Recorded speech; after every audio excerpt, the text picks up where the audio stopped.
Ladies and gentlemen, boys and girls, and everybody in between. Welcome to another episode of the Chaps Chat Cats, part of the Hoops Crew Media Network. My name is Jake. Oh, so good to be back in your ear holes, in front of your eyeballs. The best part of your week starts right now. I'm joined in the virtual studio by Sambo and Johnny. How are we, chaps? Good. Very well. I do have to table something though, Jake. Now, it's awkward to do this in front of everybody, but I mean, Johnny and I very, very professionally gave you 2 hours notice that we were doing the show at 4 o'clock. Unlike the usual 8:30. And then you proceeded to be 15 minutes later than that. And you also did not send the email with the show notes and link that you had put together. Now, we don't ask much. John and I only ask one thing. That one thing is do everything. And you really just dropped the ball today, I feel like. I just had to, we're still friends, still brothers. I still love you, but I just had to just got to do it. Just got to pull the reins in when it needs doing. Yeah, absolutely. We're feeling you've fallen into the close column category this week with your dropping the ball. We will, if there's another warning like this, we will have to change your name to Colin. Yeah, Colin 2.0. No, it's fair enough. It's fair enough. Look, I'm always open to feedback, chaps. And we will always give it. Anyone else. We won't take any criticism from you or anyone else, but we'll happily. We will give it. Yep. Oh, God forbid! Yeah, I would never have assumed that you would take criticism, least of all from me, John.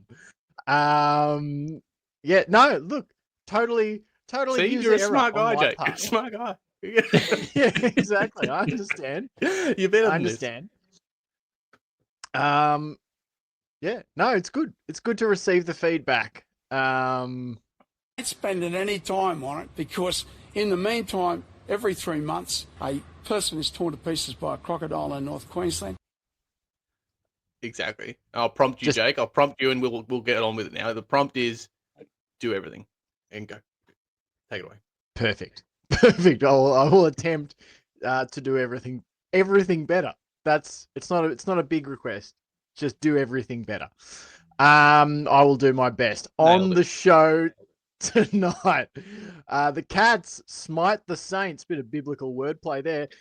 In round 19. News wrap, maybe news wrap. I don't know. The Patreon segment, it started out being news wrap. Then it sort of became news wrap plus extra notes on the game. Really depends. It's a wild place, the Patreon. So you should come over and get that part of the show.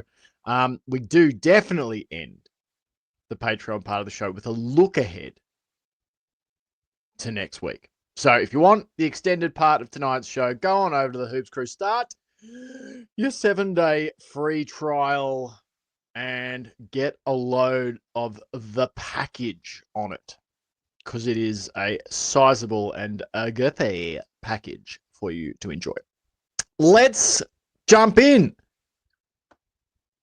But of course, before we jump in, speaking of doing everything, the sponsor that makes the show go round, the network go round, our friends at Cyril Cook. The Hoops Crew Media Network is proudly sponsored by Cyril Cook Florist. Visit them at shop 1211 Leather Street in Breakwater. Phone them on 035 222 2244 or visit their website at www.cyrilcookflorist.com.au and use the offer code GOCATS in the voucher field at checkout to get 20% off your next online purchase. There'd be 1,000 blossoms bloom. All right. The year is 1999. Spielberg's war epic Saving Private Ryan is pipped at the Best Picture post by Gwyneth Paltrow's Shakespeare in Love. Mambo Number 5 by Lou Bega was the most played song in Australia per the ARIA charts, while Britney Spears' Hit Me Baby One More Time. You couldn't make that song nowadays. It's gone woke. spent the longest run at number 1 at 9 weeks in the charts. US President Bill Clinton's impeachment trial unfolded despite not having sexual relations with that woman. LimeWire flashbacks for some of us out there. The Sopranos hit screens on HBO for the first time. Michael Jordan retired for the second time. Pete Sampras won his third consecutive Wimbledon title. Lance Armstrong won his first ever race at Tour de France. Vladimir Putin became acting president of Russia. And St Kilda beat Geelong at Kardinia Park. Patrick Dangerfield was just 9 years old, and 25 of Geelong's list this season hadn't even been born yet. 2025 and Patrick Dangerfield is a lot older than 9, and those 25 players have all been born. Not only have they been born, they've grown up, gotten educations, earned their spot on Geelong's list, and guided the Cats towards the top 4 yet again.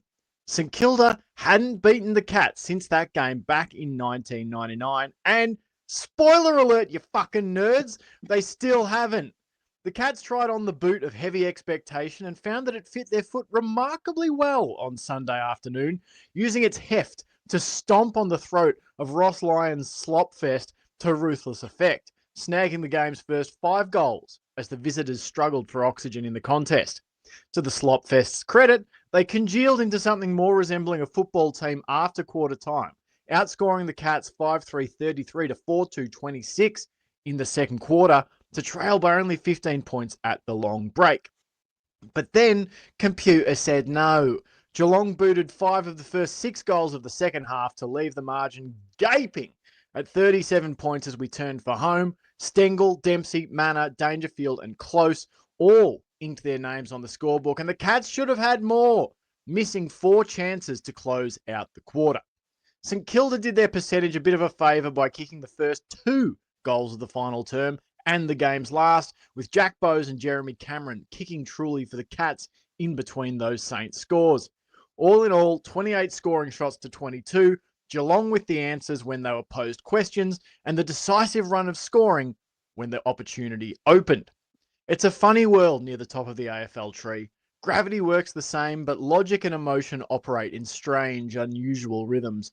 Plenty of Cats fans seemed pretty disappointed after this one, or worse yet, left themselves fretting about contests to come and agonising questions over whether the Cats are true contenders or a good team. For me, my football team has won 66% of its games this season. As the broadcast pointed out, Geelong have made finals in something like 18 of the last 21 seasons. They've finished top 4 in most of those as well, and made prelims in a significant chunk of them. Many fans will point to the lost flags from prelim defeats or the grand final losses in 08 and 2020. People are, of course, entitled to their sexual proclivities. But I ain't spending any time on it, because in the meantime, every 3 months, a person is torn to pieces by a crocodile in North Queensland, and our blossoms have been fucking blooming for nearly 2 decades. 4 flags in 2 decades. I'm over the moon. Grateful. The cup runneth over. Try being a North fan, a Carlton fan, a fucking St Kilda fan. Are Geelong true contenders? To be perfectly honest, I think this question is actually another question in disguise. The question is, am I prepared to open myself to being hurt if we happen to be one of the 7 teams who walk away empty-handed this season? Not being prepared to hope presents one with only a single other alternative: to be cynical and overly critical, to nitpick the flaws and the faults, to find misery in victory, and victory where one's needling fucking doubts are validated in isolated moments. The Geelong Football Club has given great value to my hope in the last 20 years, and I think I'll stick with hope. It's nice to win, and we do it a fucking lot.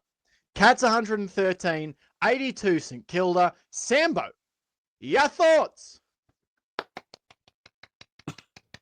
Just a small round of applause for the first. Just psych clap for anyone on the audio show. You don't know. Could you see my hands? Maybe you could. You still don't know. Were they my hands? Who knows? Anyway, what else could it be? Hey. Super motivated. Inspired is a better word. Motivated. God, what? There's my Chris Scott speak coming out again. I meant psyched up and inspired, and I said motivated. By that, the rousing recap there, Jake. So well done as always. You're getting some points back. Two. Yeah, that's right. Yeah, keep it up. Look, you're not off the hook yet, but keep it up. Two stats. I would like. You go, John. Just going to say one more thing that Jake's also made a little blue on, but he's done our votes for us, Sam, in the show notes. Really? He said, "This is who we need to vote for," and put him in our votes. No. I forgot to clear your votes from last week out. Oh, let's be honest. It's probably the same for me. It'll be Tom Atkins in there somewhere. The reason I do it, John. The reason I do it is just in case you forget to put them in the sheet, and I then manually enter them so that they don't get forgotten. It's just part of doing. Would never happen. Everything. Would never happen. Never happened. Never happened. Not once. Except for maybe round 6. No, you're misremembering, John. Never happened. Oh yeah. Never happens. Never would we forget. Never. 2 stats I would like to contrast to last week. Tackles inside 50 being the first one. 23 we had. Now I I said contrast before having my stats up next to me. We had bugger all last week. I can't remember exactly what it was, but we had bugger all. 23. Not 23.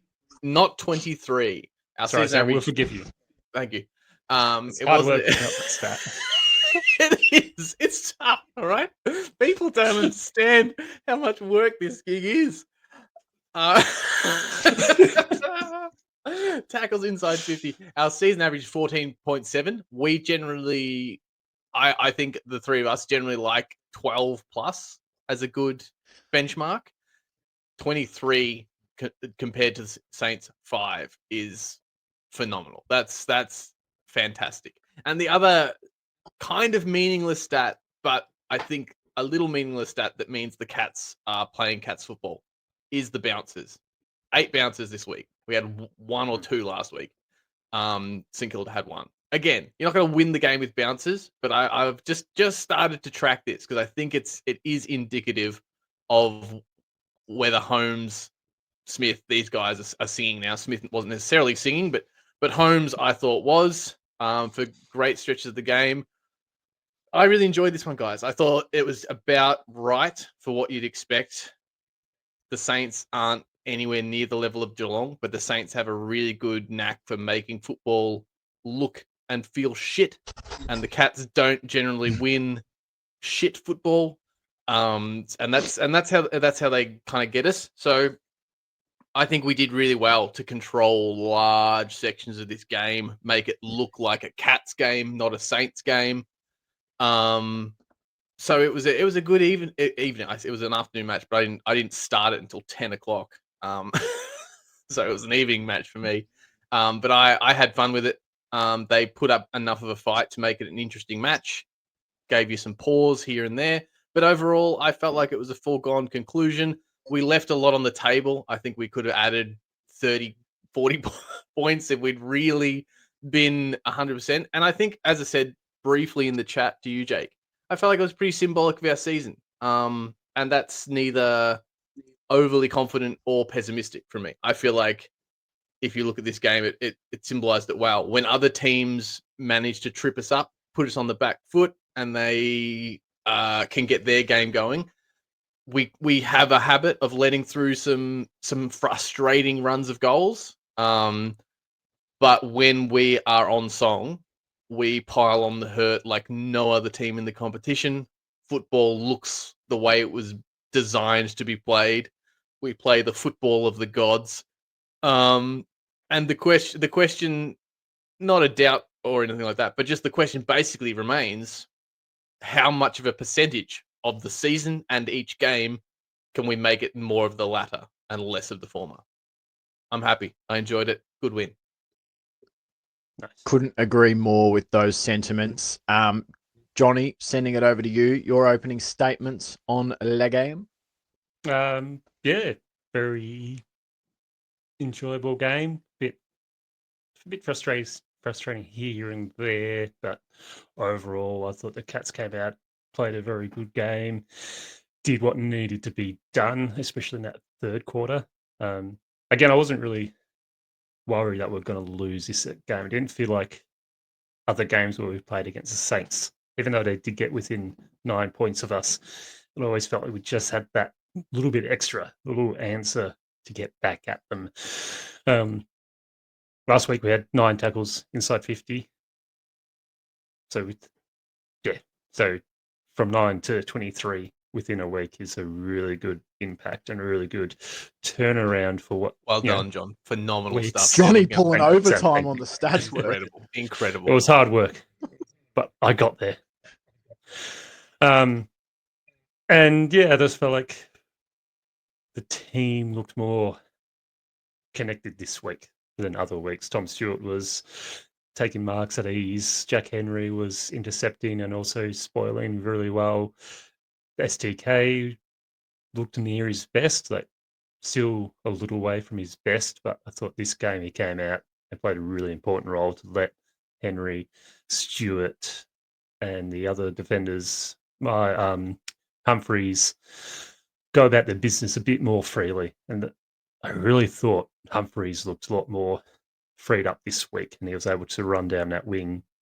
Yes, he muffed a couple of kicks, but at least he's getting that run back in his game, which I think we've missed with STK out.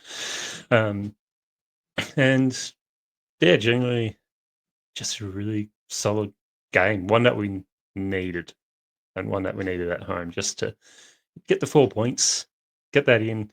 We didn't really outplay them, but I felt like we outsmarted them and just outworked them when the work was there to be done. Yeah, no, I agree with all of that. And you chaps have already sort of started to hit on some points that I'd highlighted there, obviously, and I would like to get to the tackling inside 50 in some more detail because I thought there were some familiar faces, but then at least one face maybe that hadn't done so much inside attacking 50, whose game was pretty influential, I thought, particularly early. And we've sort of discussed those runs of goals. I think that's more of a general note that the Cats really had the two decisive moves of the game. You know, if you think about, you know, the levers that a team can sort of pull in the narrative of a match. It's like, how many times can you put together 4 or 5 goals or 5 of 6 goals or something to blow that margin out your way? And the Cats really did it twice to open the game and then midway through the third term, after the Saints had, I think the Saints had got it down to under 3 goals midway through the third term. And then the Cats kicked 4 goals in 7 minutes. It was Dempsey, Manor, Dangerfield, and Close. And that was the end of it. And they should have had more there with those 4 behinds that they missed, 2 for Manor and 1 each to Blixarbs and Neil. So I think we've sort of covered that part of the game. But I really wanted to talk too about the running game.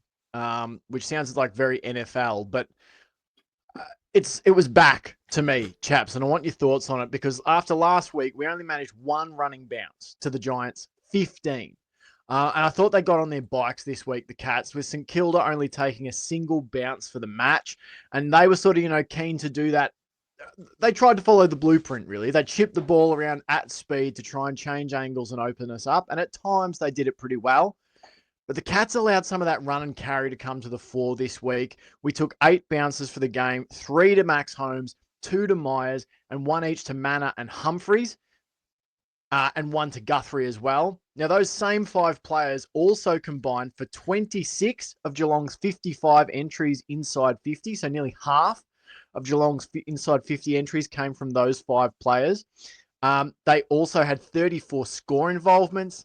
They had 73 kicks. That was 35% of Geelong's total disposals by foot. They averaged 477 metres gained, those 5 players. It was Max Holmes who led the way with 809. They also had 84 of Geelong's 229 uncontested possessions. So 36% of Geelong's total uncontested footy came to those 5 names: Holmes, Myers, Manor, Humphreys, and Guthrie. I thought Geelong's approach to this game and much of the execution was typified by those 5 names, chaps. What were your thoughts on that part of the game, like how the Cats run and carried and took it on, and were quite aggressive in the way they moved the ball? You're on mute, Sam. Sambo, you muted. I said it. I just didn't get to it in time. I was like, wait, I'm muted. Don't say anything. Don't call me out. I didn't make a mistake. I'm sorry, Sam. Sorry, I'm not criticizing, just helping. Oh, thanks. I appreciate this. Making sure you're aware. Jake probably should have told me before he threw to me. Probably should have sent me a I was thinking I should have unmuted you. Yeah, it'd be great. Yes, I think it was clear from the start, and it was very much intentional, not only from a playing point of view, but from a coaching point of view. There was a couple of times there where it's got us into trouble, and I was like, last week I really wanted us to slow it down occasionally, do a bit of kick around. Like, why aren't we doing that? I think it's a different scenario. I think last week we were moving it fast because we were panicked. I think this week we were moving it fast with intention. And Chris Scott alluded to that in the press conference.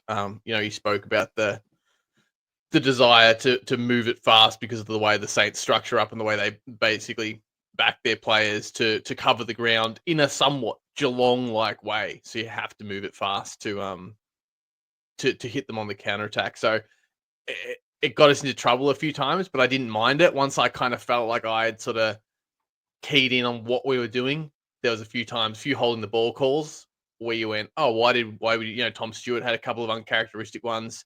Bailey Smith might have had one or two as well.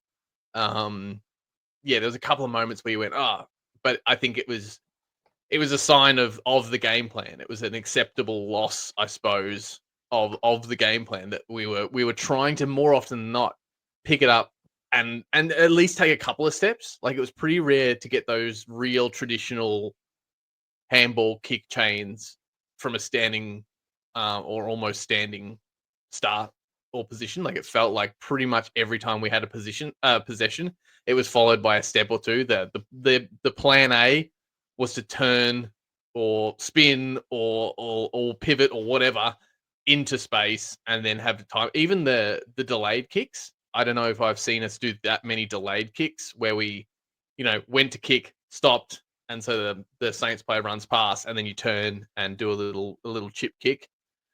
And we use that really effectively to the inside 50s as well. There's a few more of those cut back across the face deliveries. Lawson Humphries did a couple of really nice ones. So, I don't think it's necessarily how we will always play against every opposition, but I think that's the way to play against the Saints. And it certainly made it to be an exciting match. Like, I think we probably could have also potentially won by starving them of possession, but they did seem to cover the ground really well too. So I kind of like this real run and dash. The only downside, I would have loved to see Buse in a team given the license to run. I feel like he would have really relished that opportunity. But as I said, it made for a really exciting match. You're on mute now, Jake. Oh, God. Jesus. Sorry, guys. Oh. I'm really letting the side down today. Look, you really are. We are calm and forgiving people, Jake, but there's only so much you can get away with here. I really can't believe just how calm and forgiving you guys are. It's almost Gandhi-like. I nearly said the C word then. This close. Yeah, I nearly had to edit it out. You're on mute, you. It would have been absolutely cool. I think all the listeners would have understood. They would have said, look, that's harsh, but he was on mute. Just so you are aware, it's not the C word, it's the other C word that I was going to use. Oh. That's good. That person in the background that we despise. Right. I won't say it just yet. Oh, that's worse. That's worse. That's why I wasn't prepared to say it. Don't call me Colin. I was going to say, it's very weird for John to be restrained and apologise for using that word. We're still getting close, but we're not there yet. I think too, the other thing that just off slightly off topic, but like, why? Like, I don't know about you chaps, but I thought like you look at St Kilda's list and like they have some good players. Nazaya Wanganeen Millera, 36 touches, 10 clearances, 2 goals and 2 goal assists. I think Jack Steele, is their sort of version of Tom Atkins, 14 tackles, 5 clearances, good hard contested player. I thought they had some good young talent at either end. Max Heath and is it Taru down back. But like, what the? I would be seriously thinking, and I was texting our Saints supporting uncle Sambo about this. I just said, surely they've got to move on from Ross. I was just looking the 3 seasons that he's been there. Two seasons and counting up to the third being almost complete. He is currently 29 wins, 35 losses, 1 finals appearance for 1 loss. They finished 6th, 12th, and now they're currently 15th. The 3 years before he came back, they went 31 and 30. They made finals in 1 season, won a final, lost 1, and they finished 6th, 10th, and 10th. Like, they have got worse. It's very bizarre. I don't want to spend too much time on the Saints, but I have to admit, I do know a couple of Saints fans. I don't feel sorry for them on the weekend because I love beating everybody. But I don't know. This looks very much like a Ross Lyon bed that they've made, and I think they're going to have to lie in it. But yeah, I don't see. Yeah, I don't see that they have got much better under Ross Lyon, and this season there's an argument they've got worse. So yeah, but anyway, no. Let's talk about the tackling because it keys us into a conversation about a player that we've been, seesawing on in terms of our evaluation. So the Cats, you said it, Sambo, we blew away our average tackling numbers on the season on the weekend. So normally we average 65 tackles per game. We laid 76 for the game. As you said, 23 inside 50, tackles inside 50.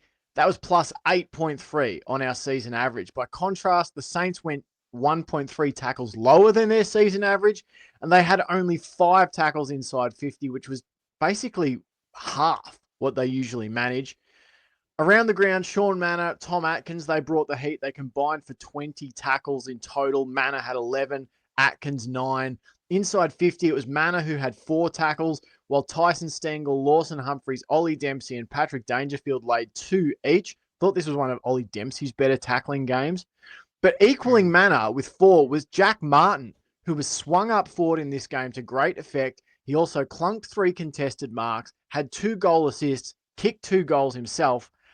Chaps, I want both of your thoughts on Jack Martin as a forward, plus the pressure from the Cats inside 50. And, was it all the names that we've seen? Like, we always see Atkins lay tackles. We see Sean Manor lay tackles. But Ollie Dempsey stuck out to me, and Lawson Humphreys laying tackles inside 50 as well. So, yeah, your thoughts on that? Yeah, it's a pretty well-rounded tackling game. So yeah, as you said, there was some really good tackles by Ollie Dempsey's, Lawson Humphreys. I thought, yeah, there wasn't one that really stood out to me that was like, oh, that guy's going to have heaps and heaps of tackles throughout at the end of the game. I thought everyone really put the best foot forward in the tackling. And I think nearly every player had at least 1 tackle, except for Cameron, STK, and Mark O'Connor. Apart from that, everyone laid at least a tackle. So a really strong tackling game, especially inside 50, as we've already said. Yeah, those 23 inside 50 led to probably should have been a few more free kicks going our way, but it is what it is. But hold. We've done so well. We've done so well not to.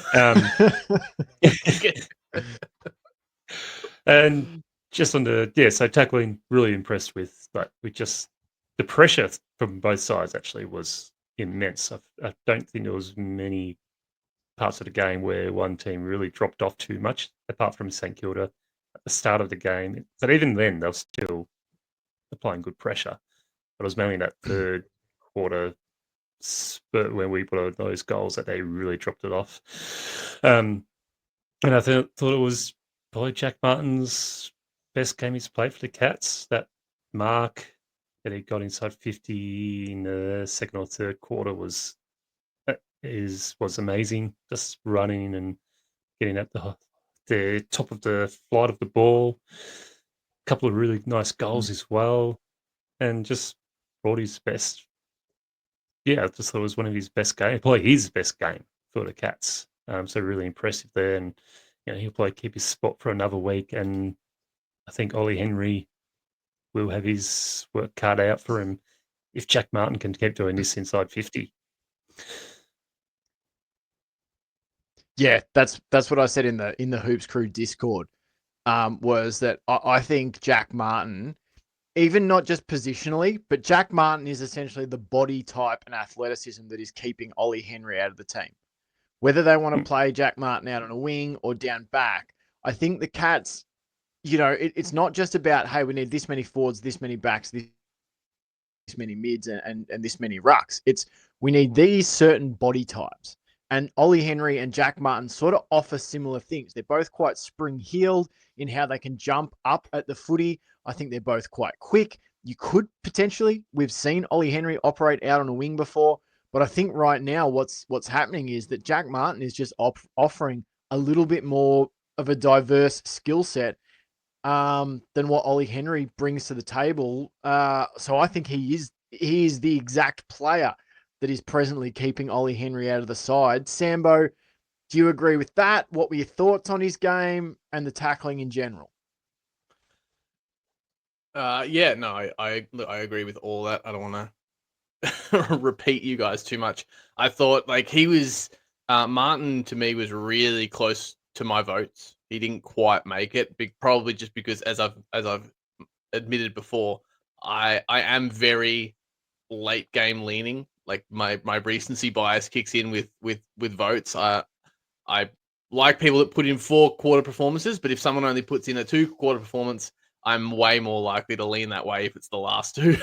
It's not necessarily right, but it is what it is. But yeah, I thought at about halftime, I thought Martin could be easily my 1 or 2 votes. And it just looked like the Saints didn't really know what to do with him. It looked like they'd planned for everybody else to a degree, except probably Dempsey and Martin. To Dempsey's credit, I think the difference with Dempsey is he had a variety of opponents, and the Saints did try to minimize him, but weren't really able to. Whereas Martin, whether it was tactical from our point of view or tactical from the Saints' point of view, or just whatever, Martin sort of faded out a little bit. But yeah, that his sort of first quarter, first half was it was elite. It's enough to justify if he can do one or 2 quarters like that every game, then he's he's an instant selection, really. I thought he was electric and dynamic. I thought he moved offensively, his marking and his leading in the forward 50. He moved in a way that Cameron, Neil, and the Smalls don't move. He just, again, he's a different player to Gary Rowan, but he brought, that tackles inside 50 for one. That's a Rowan-esque, but also just that kind of mid-range thing where they're prepared for the big guy and they're prepared for the superstar and they're prepared for the Smalls. And I felt like Martin was so dynamic and diverse when he was operating at his peak, that they just didn't really know what to do with him. Sometimes some of his marks were really impressive, but they were also how did he just end up almost free? They were there was a contested marking situation, but he would mark it in an uncontested way. And then there was another moment that got attention, and when he ran through the contest, I'm trying to think who kicked the goal now. Was it Mana Manor might have picked it up and snapped it then off the ground. Maybe. Anyway, yeah. the ball came down, delivered into the 50, and there was a bit of a pack as the ball came in, and Martin just ran through the pack, and they were saying it really threw the Saints defenders, and I think it did, and it was one of those moments where I was like, it's possible he was actually trying to swoop in and collect that, and he just missed it, and. And then when you look at it in that light, it's a really kind of funny, unfortunate moment. But if you look at it, like, he's far enough away from the ball that you could I'm genuinely thinking he actually was making a dummy run through the pack, and some of the Saints defenders kind of go like, "Oh, he's got the ball," but he in fact does not. He just runs through everyone and doesn't even make an attempt at the ball. Like, it was a weird moment, but. Again, if he was intentionally doing that, like just trying to muddy it up and draw some attention, that's like IQ 1 million. Yeah. So I'm not entirely sure what it was, but it was another potential. We've talked about him still being a little bit unknown, and even from this game, I still don't really know where his ceiling is. I feel like we've seen a good level now that to me justifies selection, justifies moving him around, giving him time in various positions. But I feel like we have not yet seen his ceiling potentially. Yeah. Yeah. I think there's still more for him to grow and deliver and give to his Cats team. And, he hasn't played many games. He's coming off some pretty serious injuries as well. So I feel like this is a good start for his career at the Cats. And hopefully next year, he's got that confidence, the backing of the team, backing of the coaches, backing of the fans, because I still don't think the fans are fully behind Jack Martin just yet. But I feel like next year, play a few more games this year, and next year you could really come out of the blocks round one firing and, be that next big threat inside 50. And hopefully it also spurs Oliver Henry to get that confidence back in his game, get that drive to force his way back into this side. Because if Jack Martin does find his spot in forward 50, and as we've already mentioned, that's similar role to basically the same role that Oliver Henry's going to play. So I think it's a bonus for both players. You've got to be the best, get into AFL side, and at the moment that's Jack Henry. I mean, not Jack Henry, Jack Martin. It's a confusing conversation because it's sort of a bit of a Venn diagram. Ollie Henry, Jack Henry, and Jack Martin, and the flow Ollie over Dempsey. fact between and Ollie Dempsey. Yeah. Just with Jack Martin, it was an equal career high in contested marks. In his time at other clubs, he'd had 3 contested marks a bunch of times, so like he has equaled a personal best there. For the Cats, I think this is probably he's been slightly more at home playing this role. If you look at him across his career, his goal tallies, 10 in 11 games in his rookie year, 11 in 12 games, 14 in 21 games, 24 in 22 games. He's very close to a goal a game type of player. So I think it was interesting to see them try him down back. I thought he had good moments there in the VFL. He had some okay moments there in the AFL. It's nice to know you've got it in your back pocket. But I think this is much more of where you would sort of plug and play. Perhaps, if you're looking at the equation that Ollie Henry's sort of struggling for form at the moment, hey, we can go to Jack Martin. And Jack Martin looks like he's keen to play some really good footy at the moment if he can stay healthy. I love the idea with the 3 Neil roams as well, so not to dismiss Neil, but with specifically Cameron and Martin, and then Oliver Dempsey, the way the 3 of those could potentially kind of run a big circle around the ground, sort of, because I think Oliver Dempsey is so dangerous when he floats up too. Like he plays a winger, but he covers so much ground. And if Martin's causing havoc, I can imagine Martin just trotting back further up the ground, and Dempsey swinging in and causing havoc for the opposition. and then obviously Cameron roams completely wild and free as well. So I just like the dynamism that we've got in there. It's not like you've got that player and that's, he's got to stay there. And if he's tagged or if he's having an off night, that you just got to persist with it and leave him there, and he's got to work his way into it. I like that we have these players that can really move around and just try and sort of loosen their shoulders a little bit in a different spot for a spell. And Martin too, like, he's a good ball user as well. He went at 90.9% disposal efficiency. He was at 100% by foot. Yeah, two direct goal assists, 2 goals himself. So a direct hand in 4 of Geelong's 17 goals. No, I really liked. I think this is the best he's looked at this level for the Cats anyway. Nice to have a team that has faith in you too. Well, that too.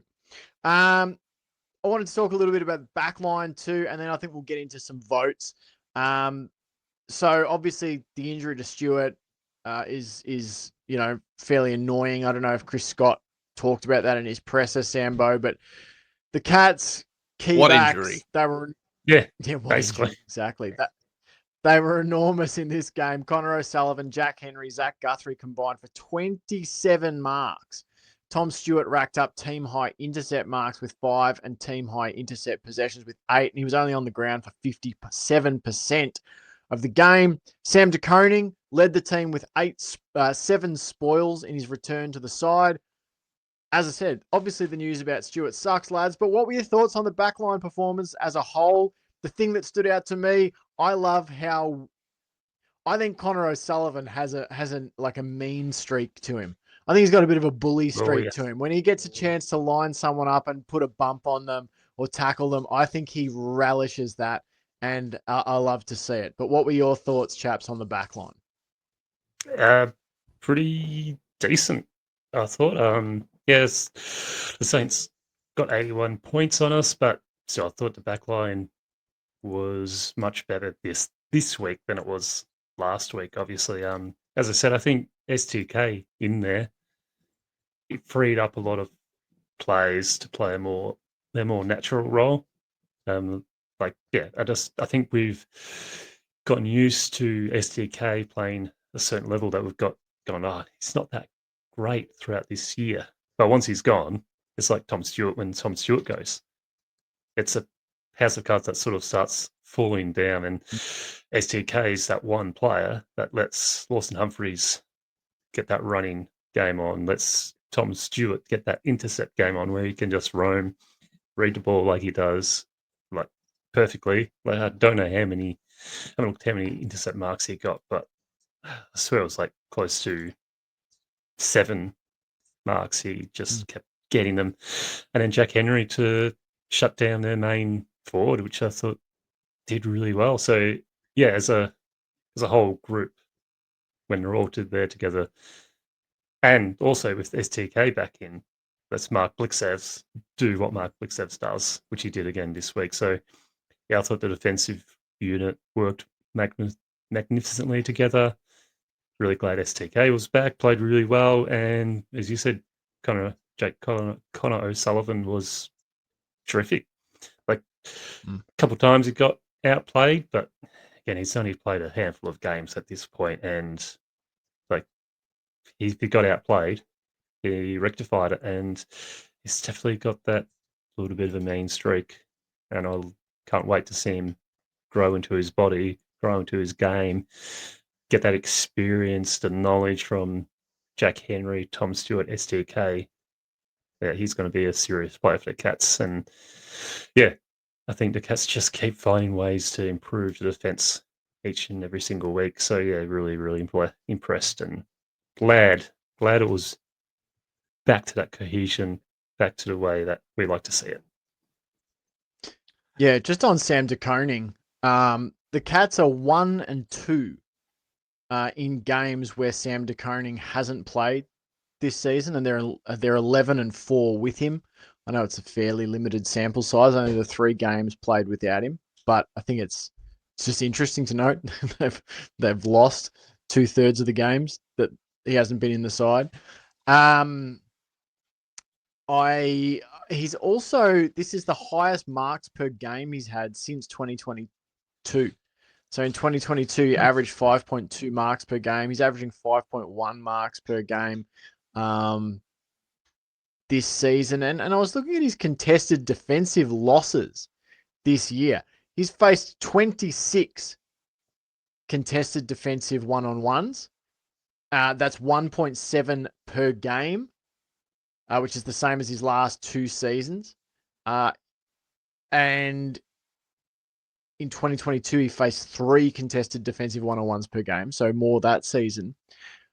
But his contested defensive loss rate is significantly lower than what he's had those previous 3 years. In 2022, he lost 24% of the contested defensive one-on-ones he faced. 2023 was 34%. 2024 was 30%. This year, he's only lost 11.5% of his contested defensive one-on-ones. So it's interesting that we talk about him having such a down year. Would be interesting to know exactly in which categories, we all feel that he's down, on his career, because intercept marks, it's his second highest intercept marks per game of his career behind 2022. So I don't know, exaggerations of his, the rumors of his demise might be greatly exaggerated, chaps. Sambo, did you have further thoughts on the back line?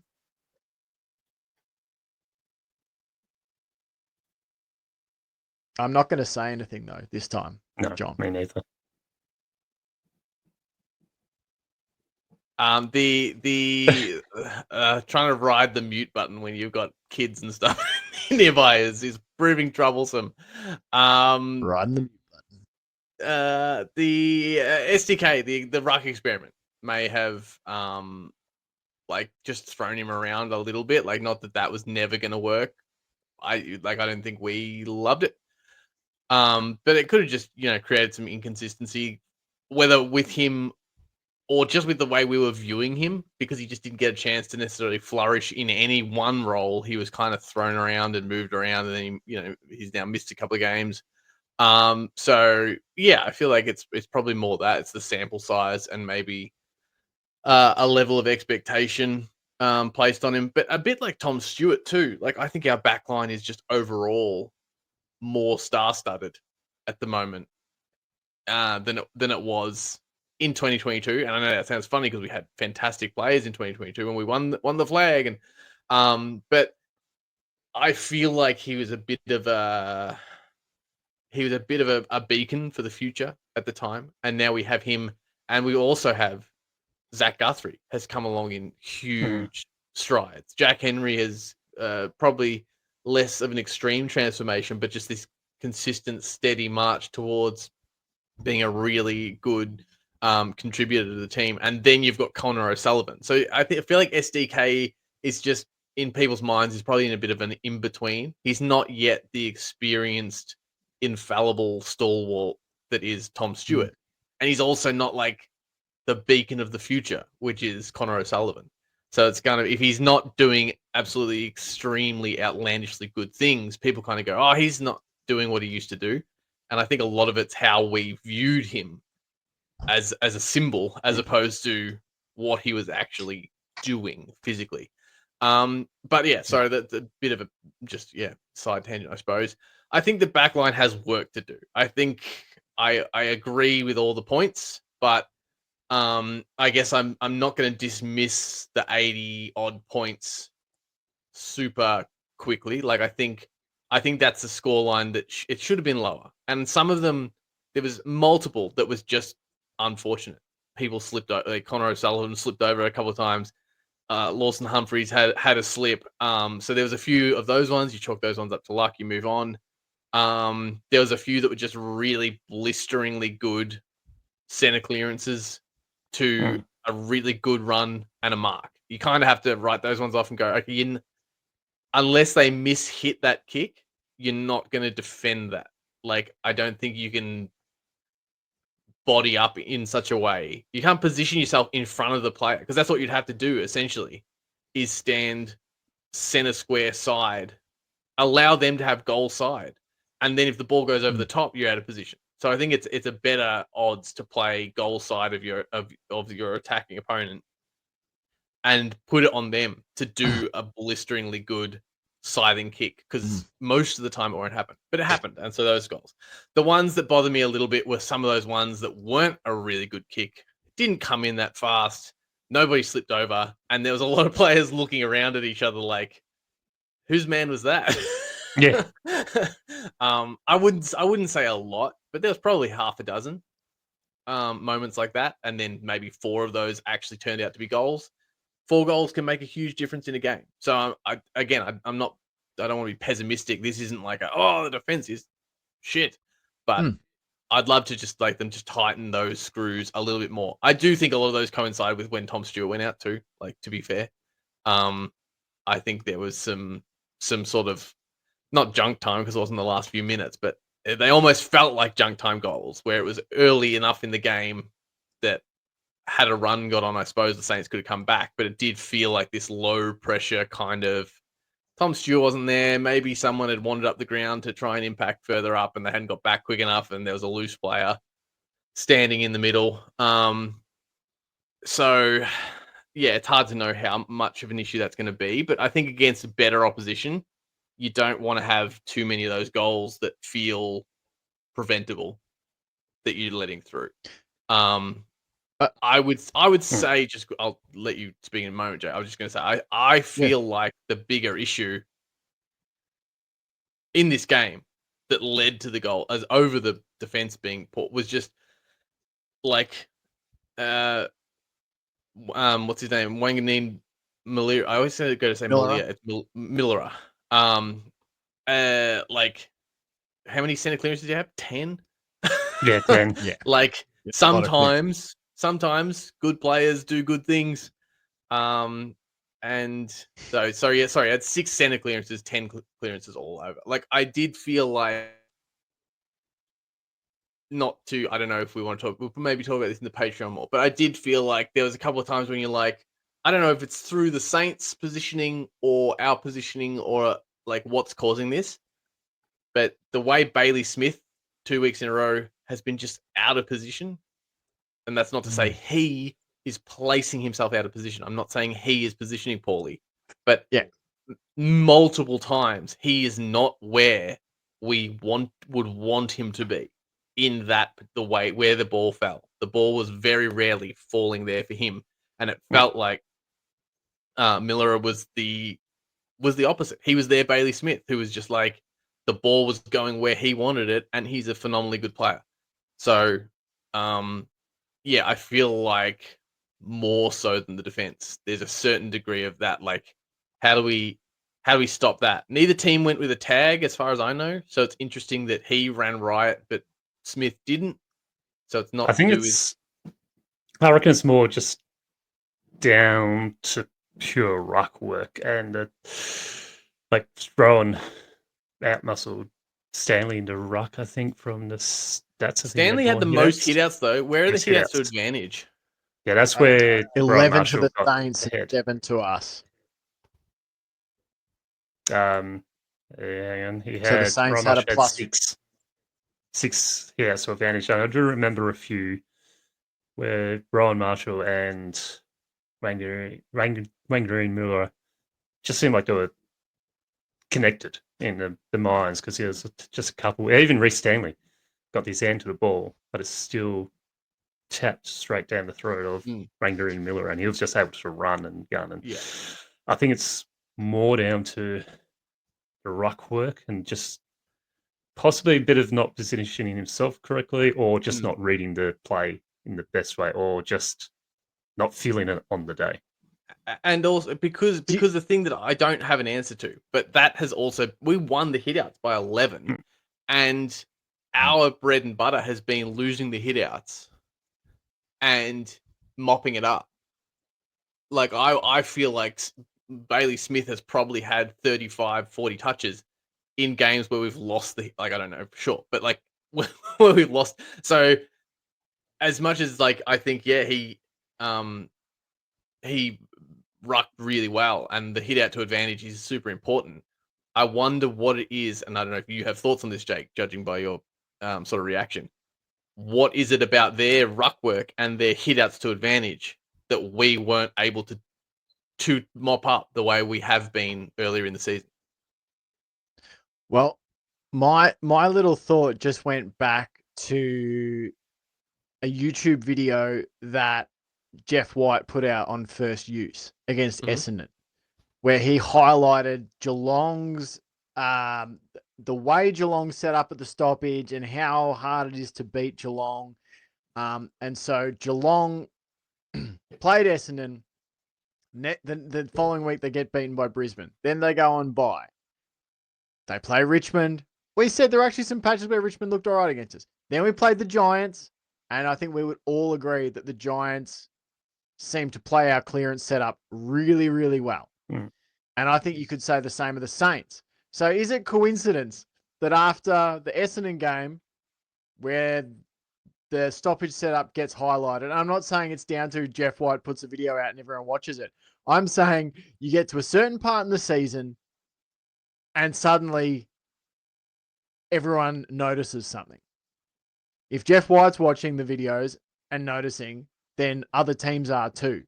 So, is this that point in the season where you've now got to find a bit of reinvention? Because it happens all the time in the NFL. A team runs away in the first half of the season because they've got a really good running game. Surprise, surprise, second half of the season, teams work out a way to stop the running game and force you to throw. Then you've got to work out, how do we become a throwing team? How do we throw enough to allow the run game to come back into it? We get back to doing what we want. It seems a little bit like that for the Cats. Teams are going to be studying. All right, where did Geelong like to hit the ball to if Stanley wins it? Let's make sure that if Stanley's going to win that hit out, we kind of know where we think it's going to go. And I'm not saying that this probably happens week in, week out. I'm just saying I feel like there's some teams in the last month who have worked out how to do it really well. And the teams you would point to are the Lions and the Giants. And I guess that part of that is you have to have a pretty good midfield to enact the plan across 4 quarters. That's where the Saints fall short. That's where the Tigers fall short. That's where the Bombers fall short. They don't have the depth. I think Brisbane and the Giants kind of have that depth at that position to try and enact a good plan to stop us around the stoppages. So now we will probably have to reinvent and, tinker with the system and find ways around it because, I think like you chaps have sort of said, it's not the first time we've seen it. And it's not necessary. It's not about effort, and it's not about even necessarily Bailey Smith didn't get himself to where he needed to be. You start to think about the opposite. How did they stop him being where he needed to be? And once you start watching that stuff, the GWS game was a great example of stuff you've talked about before on the pod, Sambo, where there's a Giants player right where you want to run. They don't even necessarily have to make body contact, but they get in the running lane of the person who is trying to either chase the ball or chase the player with the ball. And they block for each other like that. So I think it is something that Geelong will have to work out. And I think it is the key to helping the backline out. I think some of the backline's issues, actually, the root cause comes in the middle of the ground. All right, very quickly, chaps, let's do votes here. So I have gone with 1 vote to Sean Manor, 2 votes to Max Holmes, and 3 votes to Ollie Dempsey. Johnny, where did you go? I went 1 vote to Jeremy Cameron, 2 votes to Tom Atkins, and my 3 are going to Ollie Dempsey. Nice. Sambo? I went 1 vote to Tom Atkins, 2 votes to Sean Manor, and 3 votes to Oliver Dempsey in his 50th. Nice. All right.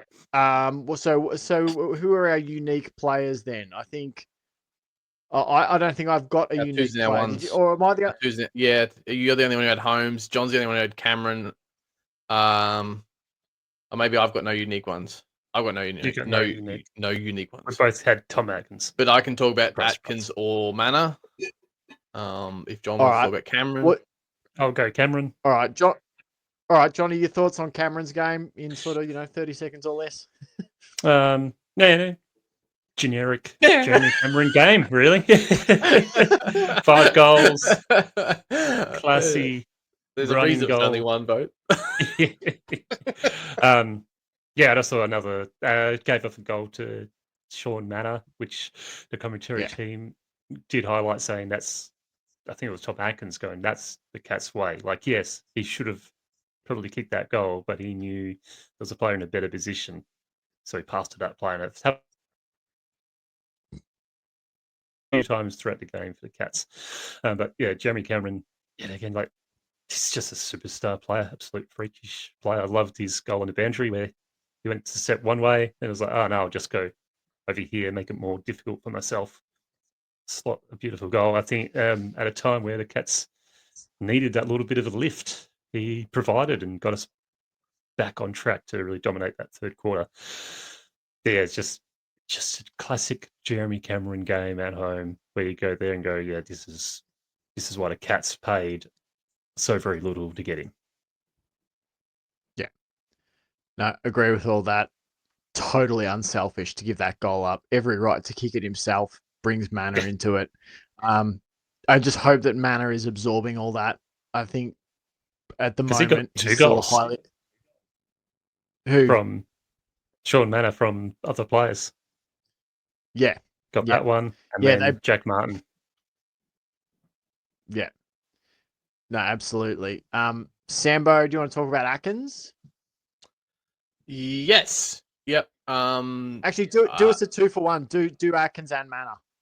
All right. And I'll talk about Holmes.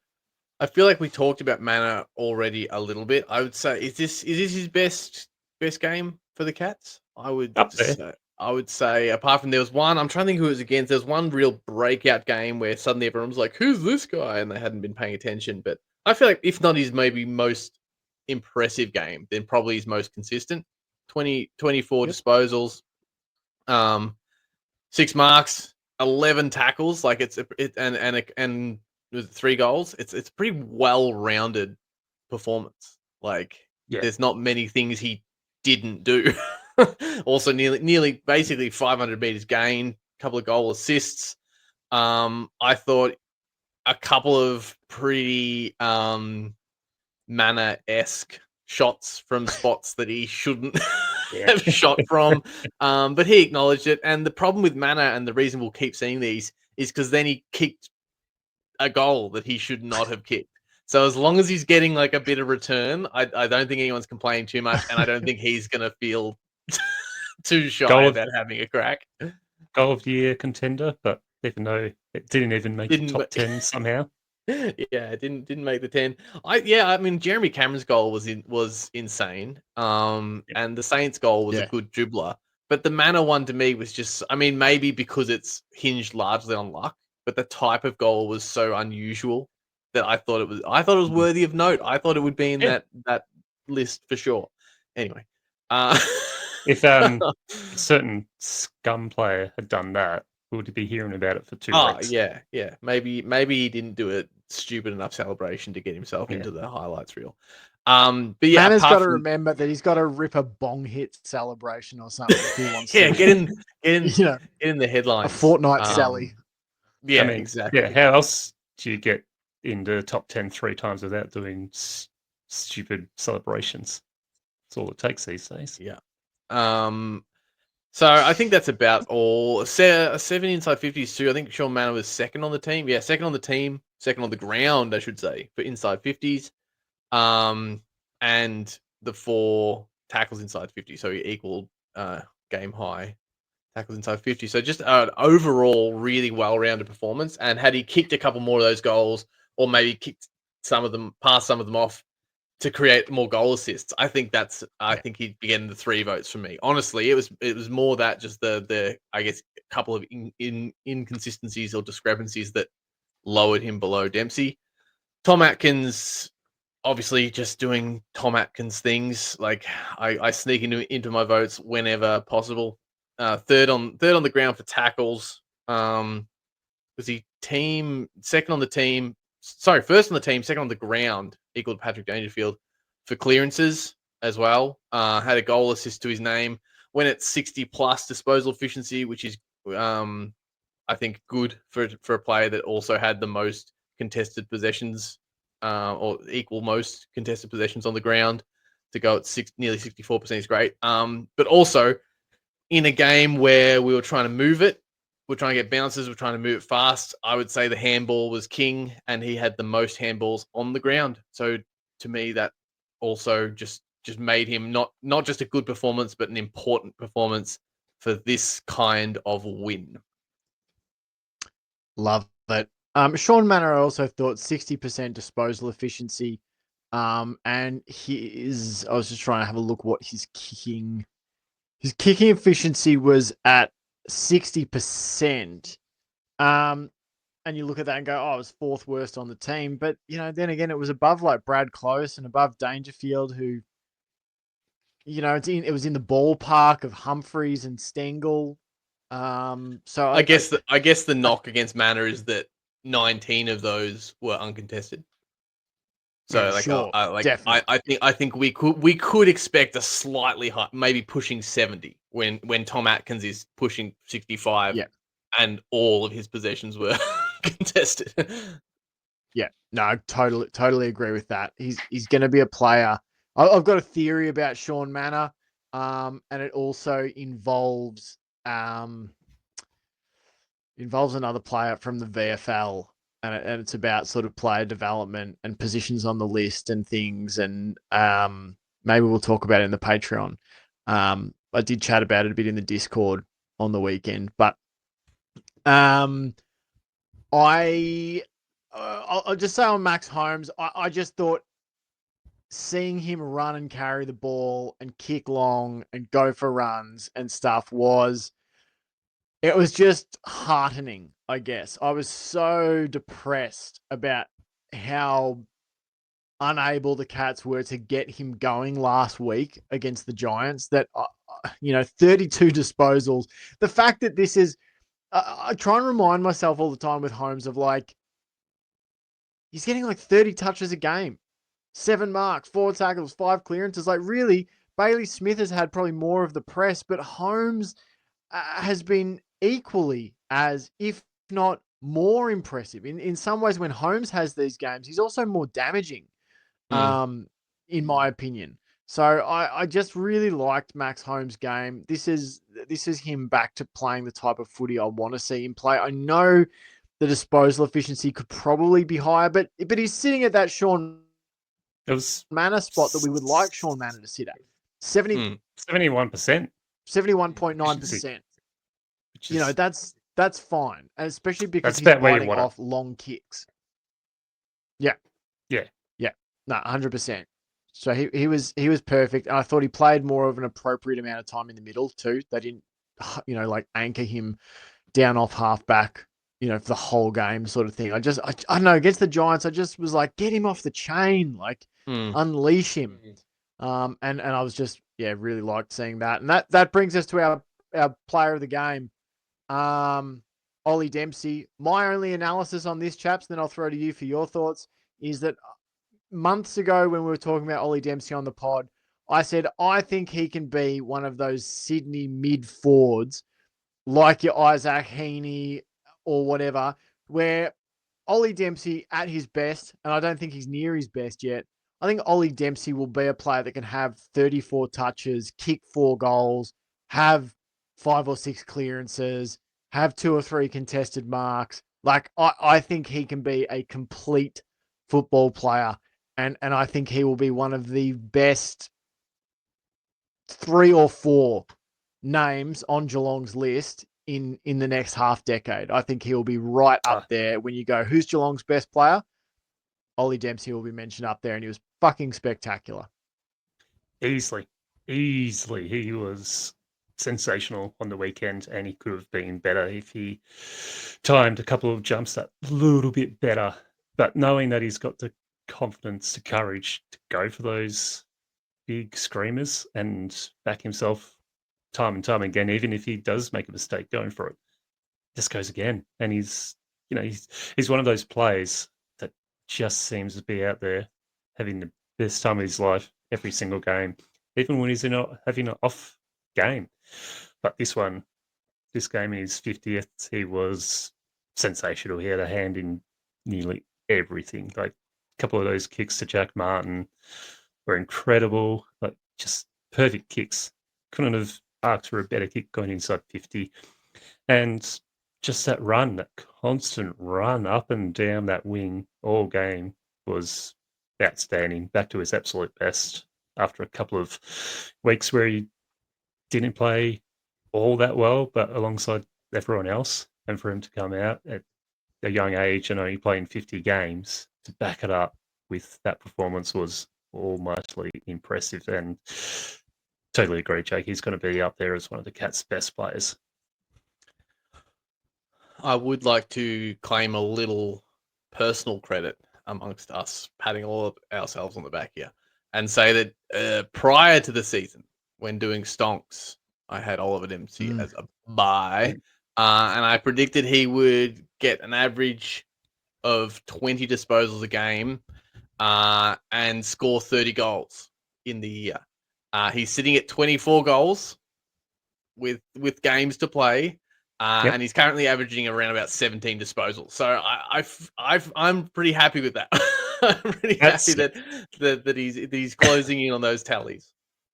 That's what you would want from a guy playing his 50 games in that position, wing, roaming. It's what you'd want, but I don't know. I don't know if it's what you'd expect, right? Like this is beyond your expectations. I mean, not of Oliver Dempsey, of any player. No. Like a player, you're going 50 games in, he's going to be averaging these numbers. I don't know. I don't know enough about purely, honestly, teams other than Geelong to look into to know. But I feel like this is it's an unusually high 50 put out for 50 games, especially the maybe not the consistency. Sorry. The rate at which he's consistently doing spectacular things. So not necessarily his consistency of he's getting this many goals every game or this many disposals, but the fact that he's having these games where, he might take 3 screamers and kick a couple of goals in like his 27th game or something. Like I just feel like he's really launched at a really high level. I mean, he was the rising star. There's a reason he was the rising star last year. Yeah. I guess I look at him and just think that like there's still growth. There's still growth to happen. Like we talked about, and you saw it at VFL. Like when you watched Ollie Dempsey in VFL, and that was in 2023. Where he would have games where he would play in the middle. He'd play sort of all around the ground. And he might have like 4 clearances and he'd have 25 or 30 touches and he'd kick 3 goals and he'd take contested marks and he'd take intercept marks. And you were just like, is there anything he actually can't do? Gosh, could he ever put this together at the next level? And then obviously he springboards from 2023 being Geelong's only player in the sort of the all VFL team to then what he did in 2024. And now what he's doing in 2025, I just do think I think he'll put on a little bit more bulk, like not heaps, but he's currently 22. You compare him with like Chad Warner. So he's about 6 centimeters taller than Chad Warner per, Google. And he's probably, somewhere 5 to 10 kilos lighter than Chad Warner. It's sort of a similar sort of story with like Isaac Heaney. He's more about like Isaac Heaney's build. Again, lighter than Isaac Heaney, but the same size. But Isaac Heaney is 29. Ollie Dempsey's 22.